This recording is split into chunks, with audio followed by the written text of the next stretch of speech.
How many times since morning has your mind made you pause to interrupt and tell you certain things like, and you've embarrassed yourself today. Are you sure you deserve this job? Remember how you failed that thing? I'm pretty sure a lot of times. Welcome to episode 9 of my podcast, Shona Sky. In this episode, I will try to tell 3 strategies to stop negative self-talk, because I try them. And I believe it will take time. It will take constant efforts. But they are going to give the benefits in the long run. Some days you might feel like I have to do it. Is it working? But when you look back and you compare, you're going to find out that how far you've come. We all know that we come from a generation where we want quick fixes, we want things that are working, and it is not taking so much of our time. Because we know that when a thought like that strikes, which is negative, it's asking for your attention to get you in that loop of constant rumination and negativity. There is a very short window before it turns into a physical response, into a stress response, where it can be experienced through our bodies when our body releases that hormone cortisol, which shows the physical symptoms such as increased blood pressure or heart rate increases or sweaty palms. It affects our immune system as well. I have always been a kid who was very carefree and who wanted, who was very clear about big dreams. But, when you step into the world out and you realize that real things needs to get done, and you experience your very first failures in things, those at that tender age, it has the capability to affect you negatively or to shatter your self-esteem. So I began discovering that I was getting into that loop. My mind was asking that attention to bombard me with talks that were not meant for my good. How I'm working on it, I'm going to share this. When you start, and the very, very distinct characteristic of a negative self-talk is you're doing certain things and it is going to pop up and it is going to tell you that, hey, I'm here. It is very helpful that we befriend ourselves, befriend our minds, and we treat them like our best friends who are younger to us.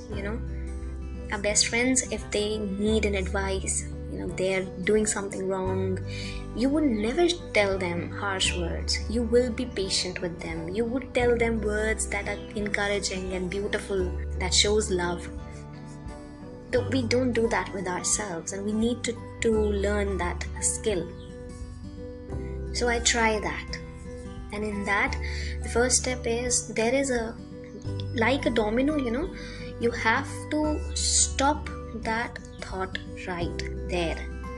You don't have to allow it to go to the ending where it becomes a worst nightmare possible. To stop that, you have to understand. The first thing is that we know, then we understand, and the third step is we realize, we get it in our lives. So you have to know that a thought, if you want a thought to stop, if you do not want to think about certain things, a thought thinking cannot be stopped by adding more to it, by thinking more, thinking endlessly, thinking ways. No, not like that. It's like a domino and you have to stop it right there. So when a thought like that comes up, just say stop.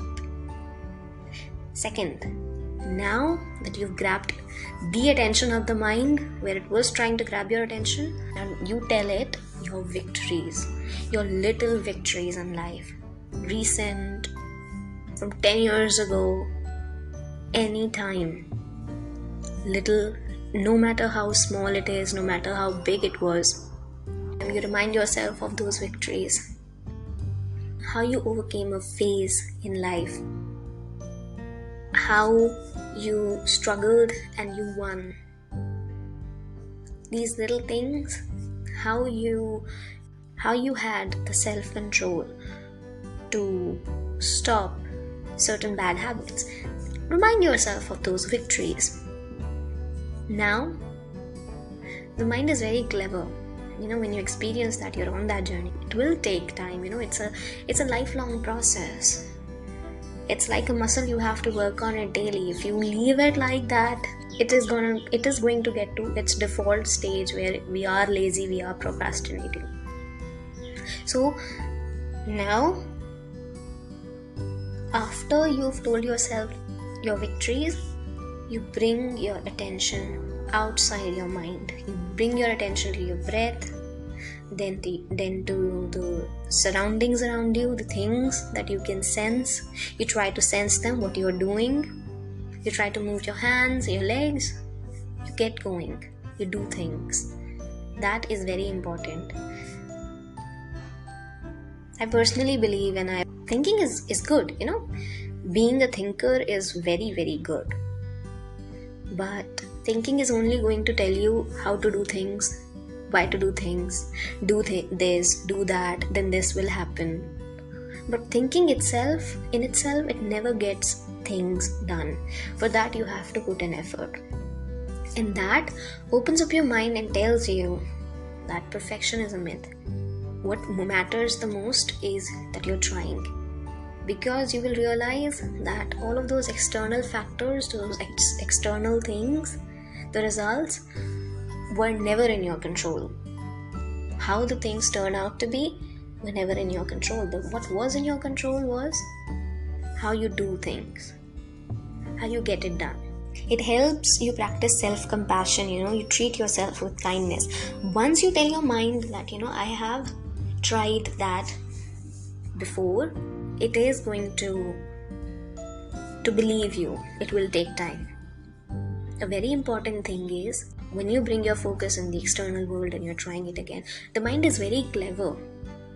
And you might have experienced that it is going to grab your attention with arguments and all kinds of facts that this might not work this time, or this situation is different, and all these kinds of arguments. And it will try to hold you and take you in that whirlpool, in the ocean.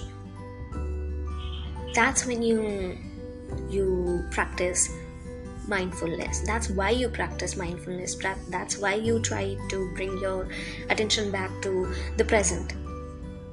Try to be conscious. And for that, you focus on your strengths, take a break, and surround yourself with positive people. Overly positive people, positivity, it's not like that. You do not force yourself that. It comes on its own natural course. But you have to have that ability to think that you're not torturing yourself with thinking about endings and thinking about stories that will never happen, that are negative and that are just not true. Even if you are not having that very much optimism, you should not be trapped in that negativity of pessimism, where things are absolutely, they can never be done. That is a mindset that needs to be changed. And if we leave ourselves like that, we are going to get trapped in that cycle. To get ourselves out of it, we need conscious efforts. And we never force ourselves with that. We let it run on its own natural course. But we give ourselves that space, that tools, that strategies. And what will help you is, you can always keep a journal. You can keep a mood journal, a thought journal. You can keep a dream journal. Things that you can, keep a track of, that you want to change them. Any effort do change yourself for the better will work, because there are so many people who do not understand that this one life is for us to do something better, get better, and they stop learning after a certain age, and their mindset, you must have seen, their mindsets is so rigid that they can't change, they do not want to change. That very much defeats the very purpose of our human mind. We are meant to constantly learn. Overall, the way we think and the thoughts we dwell on can have a very powerful impact on our physical health and our well-being and emotional well-being.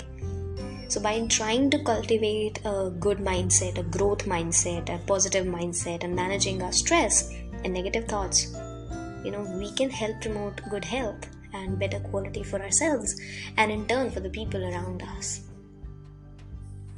So this is it for today's episode. I hope you enjoyed it, and thank you so much for listening, and don't forget to leave a feedback.